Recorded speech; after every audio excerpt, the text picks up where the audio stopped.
నమస్తే నా పేరు Shreya welcome to Kanchela TV Spain news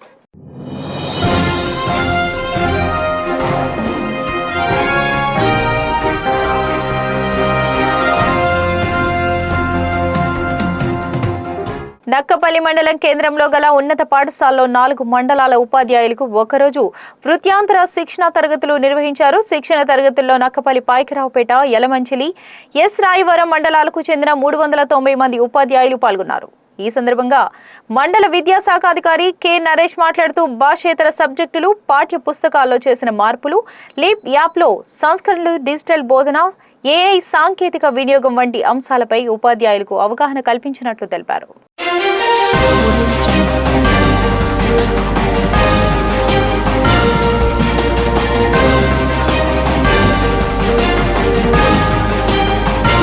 Vizianagaram జిల్లా భోగాపురంలో నిర్మాణ దశను పూర్తి చేసుకున్న అల్లూరు సీతారామరాజు అంతర్జాతీయ విమానాశ్రయం ప్రారంభోత్సవానికి ముహూర్తం ఖరారైంది.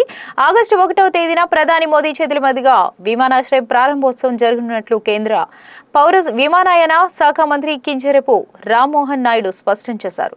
ఆగస్టు 1వ తేదీ ఉత్తరాంధ్ర ఉత్తమాంధ్రగా నిలిచేందుకు ముహూర్తం ఆసన్నమైంది.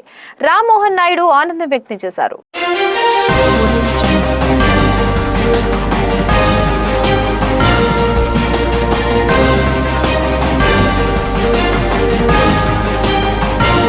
జూనియర్ యూత్ రెడ్ క్రాస్ నమోదు ప్రక్రియను మరింత వేగవంతం చేయడం ద్వారా రాష్ట్ర స్థాయిలో జిల్లాను ముందు వరుసలో నిలపాలని జాయింట్ కలెక్టర్, జిల్లా junior youth red cross chairman ఫర్మాస్ అహ్మద్ ఖాన్ పిలుపునిచ్చారు. కలెక్టరేట్ సమావేశ మందిరంలో ఆయన అధ్యక్షతన జిల్లా జూనియర్ యూత్ రెడ్ క్రాస్ సమావేశం జరిగింది. ఈ సందర్భంగా జేసీ మాట్లాడుతూ విశ్వవిద్యాలయాలు, సాంకేతిక విద్యను అందించే ఐటీఐలు, ఇంజనీరింగ్, వైద్య కళాశాలలు, ప్రభుత్వ, ప్రైవేట్ జూనియర్ కళాశాలలు, పాఠశాలల్లో విద్యార్థులు నమోదును భారీగా చేపట్టాలన్నారు.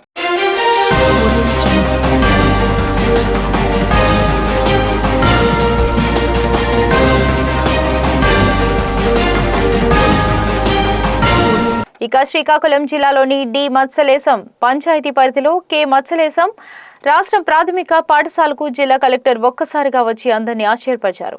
స్వర్ణాంధ్ర స్వచ్ఛాంధ్ర కార్యక్రమంలో నిర్వహిస్తున్న పారిశుద్ధ్య కార్యక్రమాన్ని ఆయన దగ్గరుండి పరిశీలించారు. ఎలాంటి ముందస్తు సమాచారం లేకుండా అకస్మాత్తుగా బడికి వచ్చిన ఆయన అక్కడ పిల్లలకు అందుతున్న వసతులను, చదువులను స్వయంగా పరిశీలించారు.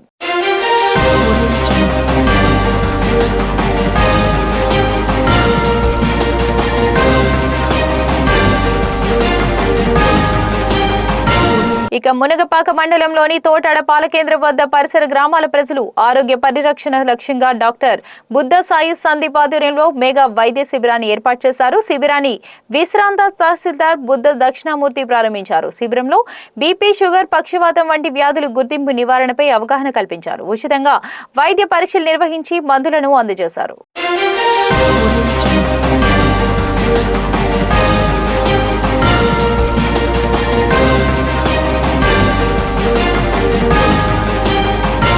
వచ్చే ఏడాది మార్చి నాటికి పోలవరం ప్రాజెక్టును జాతికి అంకితం చేయాలని రాష్ట్ర ప్రభుత్వ లక్ష్యంతో పోలవరం ఎడమ ప్రధాన కాలువ నిర్మాణ పనులు యుద్ధ ప్రాతిపదికన సాగుతున్నాయి.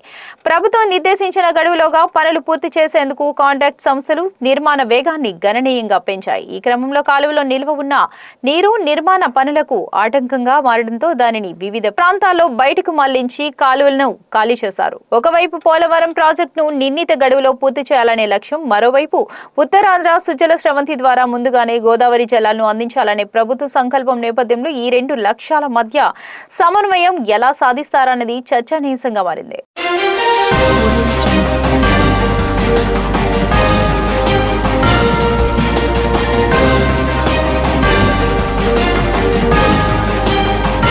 టీడీపీ యువ నాయకులు శ్రీ ధర్మ ఫౌండేషన్ చైర్మన్ కర్రి సాయికృష్ణ ఆదివారం వేకువజామున తిరుమల శ్రీ వెంకటేశ్వర స్వామివారిని ప్రోటోకాల్ దర్శనం ద్వారా భక్తి శ్రద్ధలతో దర్శించుకుని స్వామివారి దివ్య ఆశీస్సులు పొందారు.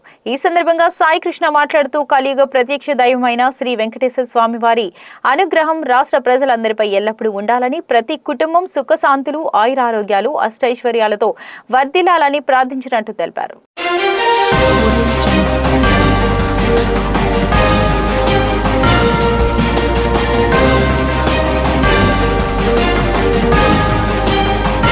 డాక్టర్ బిఆర్ అంబేద్కర్ అంబేద్కర్ గురుకుల విద్యాలయంలో ఎస్సీ కేటగిరీలో ఖాళీగా ఉన్న సీట్ల భర్తీకి ఆసక్తి గల విద్యార్థినులు సంబంధిత గురుకుల పాఠశాల ప్రిన్సిపల్ను నేరుగా సంప్రదించి దరఖాస్తు చేసుకోవాలని జిల్లా సమన్వయాధికారి వై యశోద లక్ష్మి ఒక ప్రకటనలో వెల్లడించారు.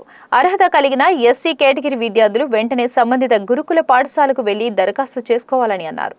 విద్యార్థులు ఈ అవకాశాన్ని సద్వినియోగం చేసుకోవాలని ఆ ప్రకటనలు కోరారు. మరిన్ని వివరాలకు 9701736862 9441468091 నంబర్లకు సంప్రదించాలని అన్నారు.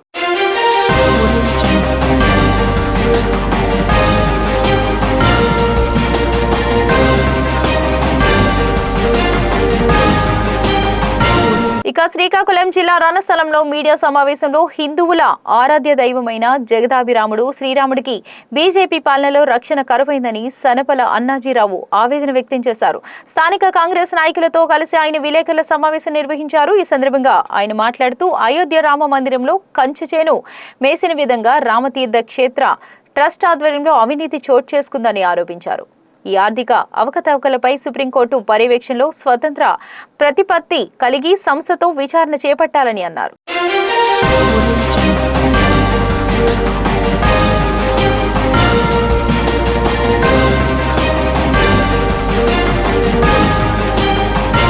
ఇక కేంద్ర గ్రామీణాభివృద్ధి సమాచార ప్రసారాల శాఖ సహాయ మంత్రి పెమ్మసాని చంద్రశేఖర్ ని ఆదివారం విజయవాడ ఎయిర్పోర్ట్లో ఎంచెర్ల శాసనసభ్యులు మర్యాదపూర్వకంగా కలిసి పలు విషయాలు చర్చించారు. ఈ సందర్భంగా కేంద్ర రాష్ట్ర ప్రభుత్వాల మధ్య అందుతున్న సహకారం 2047 నాటికి భారతదేశ అభివృద్ధి చెందిన దేశంగా ఉండాలని ప్రధాని నరేంద్ర మోడీ సంకల్పం దిశగా ముఖ్యమంత్రి చంద్రబాబు నాయుడు వేస్తున్న విజనరీ అడుగులు వంటి అంశాలను ఇరువురు నాయకులు మాట్లాడుకున్నారు.